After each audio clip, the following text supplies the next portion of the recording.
नमस्कार साथियों, मैं डॉक्टर मानिक कुमार सक्सेना और आज आपसे बात करने आया हूं नेजल ब्लीड, नोज ब्लीड, जिसको नकसीर फूटना कहते हैं, जिसको मेडिकल भाषा में एपिस्टेक्सिस कहते हैं। अगर घर में किसी को हो रहा है तो क्या फर्स्ट एड दें।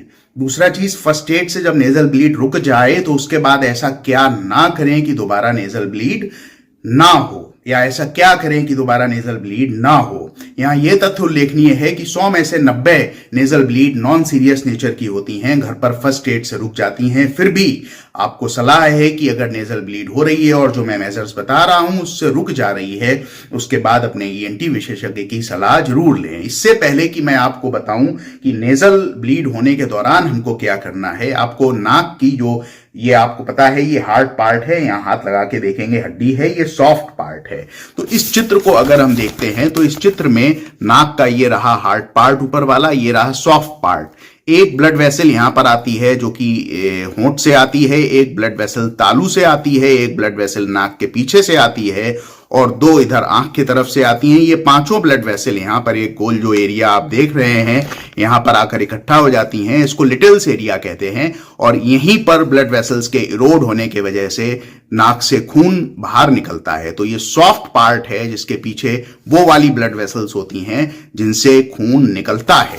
अब अगर किसी व्यक्ति को एपिस्टेक्सिस शुरू हो रही है तो उनको सबसे पहले क्या करना है, सबसे पहले उनको इस सॉफ्ट पार्ट को कसके पिंच करके रखना है और कम से कम 15 मिनट। बहुत सारे लोग यहां हार्ड पार्ट को पिंच करके रखते हैं। अभी आपने देखा कि यहां पर कोई ऐसी ब्लड वेसल स्किन और बोन के बीच में नहीं है जहां से ब्लीड हो रहा है। ब्लीड कहां से हो रहा है, जो सॉफ्ट पार्ट के पीछे ब्लड वेसल्स हैं सॉफ्ट टिश्यू में, उनसे ब्लीड हो रहा है। तो आपको सॉफ्ट पार्ट को पिंच करके रखना है, हार्ड पार्ट को नहीं, और कम से कम 15 मिनट आपको पिंच करके रखना होगा। तब जाकर ये नोजल ब्लीड सबसाइड होने का संभावना रहेगी। अधिकांश केसेस में सबसाइड हो जाती है।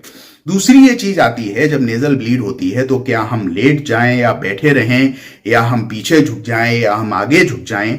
तो दोस्तों, इसमें मेडिकल साइंस कहती है कि आपको बैठे रहना है, बैठे रहने के साथ साथ आगे भी झुक जाना है। क्योंकि जब आप बैठेंगे तो एक चीज तो ये होगी, आपकी नोज हार्ट के ऊपर होगी, तो नोज में जो ब्लड वेसल्स हैं उनमें प्रेशर थोड़ा सा ब्लड का कम हो जाएगा। दूसरी जो चीज है, बैठ के जब आप आगे झुकते हैं तो आगे झुकने में जब नोजल ब्लीड आप यूं करके पिंच करे हुए हैं, नाक में से अब खून आ रहा है और अगर वो पीछे की तरफ चला जा रहा है और हमारे थ्रोट से होते हुए मुंह में आ रहा है तो हम उसको स्पिट कर सकते हैं। मुंह में खून आ रहा है, उसको स्पिट करेंगे। अगर आप ऐसे कर लेंगे तो वो खून पीछे से होता हुआ, थ्रोट से होता हुआ हमारे स्टमक में पहुंच जाएगा और वहां पर वो ऐसी चीज नहीं है जिसको स्टमक पसंद करता है। तो हमको नौजिया महसूस होता है, हमको वॉमिटिंग जैसा महसूस होता है और बहुत ज्यादा ब्लड इकट्ठा होने पर फिर अचानक से वो बाहर भी आ सकता है और हम घबरा भी सकते हैं। तो इंपॉर्टेंट चीज क्या हो गई कि हमको लेटना नहीं है, हमको पीछे नहीं झुकना है, हमको बैठे रहना है और बैठे रहना है, आगे झुके रहना है, नाक को ऐसे पिंच करे हुए,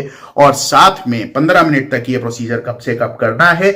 अगर मुंह में थोड़ा बहुत ब्लड आ रहा है तो उसको स्पिट कर देना है, उसको हमको अंदर नहीं ले जाना। एक और इंपॉर्टेंट चीज बताना चाहूंगा, ये हम लोगों जैसे मैं फैमिली फिजिशियन हूं तो ईएनटी वाले इसको वेलोरस साइन कहते हैं। जैसे मान लीजिए इधर से खून आ रहा है तो लोग यूं टिश्यू पेपर लगा लेते हैं, तो इसको यूनिलेटरल वेलोरस साइन कहते हैं। दोनों तरफ से आ रहा है तो यूं लगा लेते हैं, इसको बाइलेटरल वेलोरस साइन कहते हैं। वेलोरस एक जानवर होता है जिसके इस तरीके के प्रोसेस निकले होते हैं सफेद रंग के, तो इसको करने का कोई लाभ नहीं। अब यहां से अगर ब्लीड आ रहा है और आप पिंच करने के बजाय सॉफ्ट पेपर लगा ले रहे हैं, टिश्यू पेपर लगा ले रहे हैं, आई एम सॉरी, तो ये सारा का सारा ब्लड ट्रिकल करके नीचे आ जाएगा। तो इसको वेलोरस साइन कहते हैं, मतलब ऐसा वेलोरस sign which is incorrect manner to treat the nasal bleed.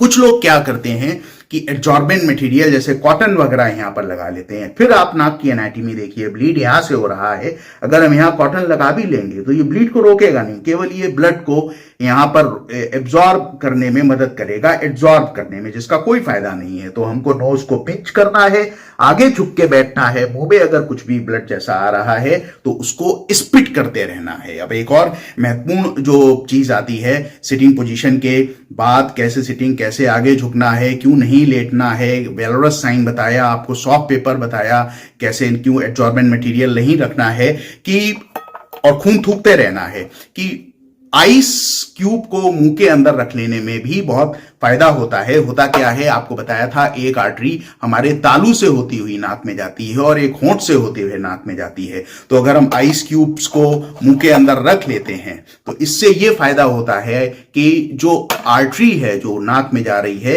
उसमें 25 से 30% ब्लड फ्लो कम हो जाता है और उस ब्लड फ्लो के कम होने की वजह से नेजल ब्लीड की जो पॉसिबिलिटी है, जो ऑनगोइंग नेजल ब्लीड है, वो थोड़ा सा कम हो जाती है। बहुत सारे लोग क्या करते हैं, मैंने देखा है कि डॉक्टर साहब जब नेजल ब्लीड हो रहा था तो हमने ये लिया था आइस क्यूब और उसको यहां पर लगा लिया था। हार्ट पार्ट पे लगाने का कोई फायदा नहीं। कभी कभी लोग यहां लगा लेते हैं, कभी गाल पे लगा लेते हैं, इसका कोई फायदा नहीं है।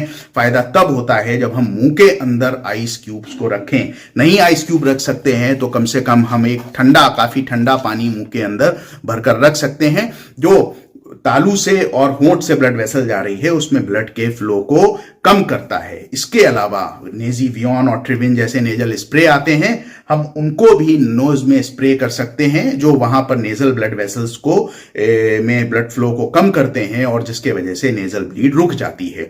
ऐसा हम लोग लगातार 15 मिनट ये सारी चीजें करें और क्या ना करें ये भी बताया, और 15 मिनट में आपकी 90% केसेस में नेजल ब्लीड रुक जाएगी। अगर नहीं रुकती है तो तत्काल इमरजेंसी के लिए जाएं। अब मान लीजिए नेजल ब्लीड रुक गई, जैसा कि 90% केसेस में होता है, तो हमको क्या करना है। होता यह है जब हम लगातार यूं 15 मिनट करे रहते हैं तो यहां पर छोटा सा खुरंट बन जाता है, चाहे इधर से हो रहा हो, चाहे इधर से हो रहा हो, चाहे दोनों तरफ से हो रहा हो। आमतौर पर एक तरफ से ब्लीड होता है। तो अगर हम नाक के अंदर उस खुरंट को निकालने की कोशिश करते हैं, क्योंकि थोड़ी देर बाद जो ब्लड क्लॉट है वो श्रिंक करके खुरंट जैसा बनने लगता है, नाक में खुजली होती है, तो जैसे ही वो खुरंट हटता है फिर से ब्लीडिंग शुरू हो जाती है। बच्चों को समझाना बड़ा मुश्किल होता है कि भाई आप नाक में उंगली मत डालिए, लेकिन और कोई चारा नहीं है। तो नाक में हमको किसी भी तरीके का उंगली या कोई भी ईयरबड वगैरह नहीं डालनी है।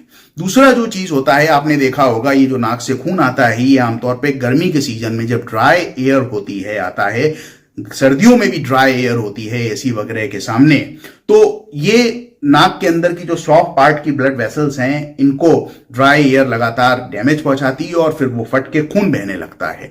तो ऐसे केसेस में हमको वैसलीन लगानी होती है। अब वैसलीन लगाने के लिए बहुत सारे लोग क्या करते हैं, खूब सारी वैसलीन लेते हैं, नाक के अंदर उंगली करके फिर से वैसलीन लगाते हैं। फिर ये गलत तरीका है क्योंकि यहां पर जो खुरंट है वो हट जाएगा और ब्लड वेसल्स भी डैमेज होंगी। तो काफी सारी वैसलीन को यहां पर लगाइए नॉस्ट्रिल्स के ऊपर और हल्का सा यूं यूं करके मसाज करिए। ये सही तरीका होता है। नाक के अंदर उंगली डालकर या ईयरबड डालकर हमको वैसलीन को नहीं लगाना। तीसरी चीज, वयस्कों में एपिस्टेक्सिस यानी नाक से खून आने की एक वजह हाई ब्लड प्रेशर हो सकती है। तो अपना ब्लड प्रेशर नापिए, अगर वो ज्यादा है तो ब्लड प्रेशर की दवा, अगर आप ले रहे हैं ब्लड प्रेशर की दवा लीजिए, नहीं तो हॉस्पिटल की इमरजेंसी में जाइए। चौथी जो चीज इसमें आती है कि जितनी भी ऐसी चीजें हैं जिसमें स्टर्नुअस चीजें हमको जिस तरीके से नाक पे प्रेशर पड़ता है, जैसे वेट लिफ्टिंग, हमको वेट लिफ्टिंग नहीं करनी है, शॉपिंग बैग्स नहीं उठाने। एक बहुत कॉमन चीज होती है कॉन्स्टिपेशन में जोर लगाकर लोग अगर स्टूल पास करते हैं तो ये नाक की ब्लड वेसल्स वगैरह पे जोर लगाता है और जिसके वजह से हमको नेजल ब्लीड दोबारा हो सकती है। तो ये सारी चीजें हम लोगों को नहीं करनी। फिर एक खास बात आती है स्नीजिंग यानी कि छींक आना। छींक जब आती है तो बहुत प्रेशर से आती है और वो नोज की उन ब्लड वेसल्स को फिर से इरोड कर सकती है। तो अगर छींक आ रही है तो हम यूं करके अच्छे तरीके से तेजी से निकालें नाक के नीचे और मुंह के रास्ते छींकने का हम कोशिश करें। तो अगर हम छींक आ रहे हैं ऐसा करेंगे तो दोबारा नेजल ब्लीड होने का संभावना नहीं होगी। और क्या नहीं करना है, हमको हॉट ड्रिंक्स नहीं पीनी है, चाय कॉफी, क्योंकि चाय कॉफी पीने से क्या होगा, जो तालू वाली ब्लड वेसल्स है, होंठ वाली ब्लड वेसल है, वो डायलेट होगी, नाक के अंदर ब्लड फ्लो बढ़ेगा, फिर से एपिस्टेक्सिस हो सकती है। चाय कॉफी हमारे ब्लड प्रेशर को भी बढ़ा सकती हैं।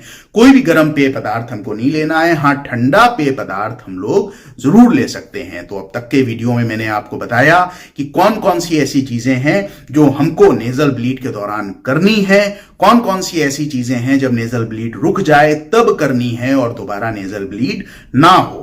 और आशा करता हूं आप इन सब चीजों का ध्यान रखेंगे। अगर घर परिवार में ऐसा होता है अक्सर, और इसका एक मुख्य कारण जो होता है सबसे, वो नाक में उंगली डाले रहना बहुत सारे लोग, तो ये भी इसको यूजुअली अवॉइड करें और सजग रहें, स्वस्थ रहें। बहुत बहुत धन्यवाद।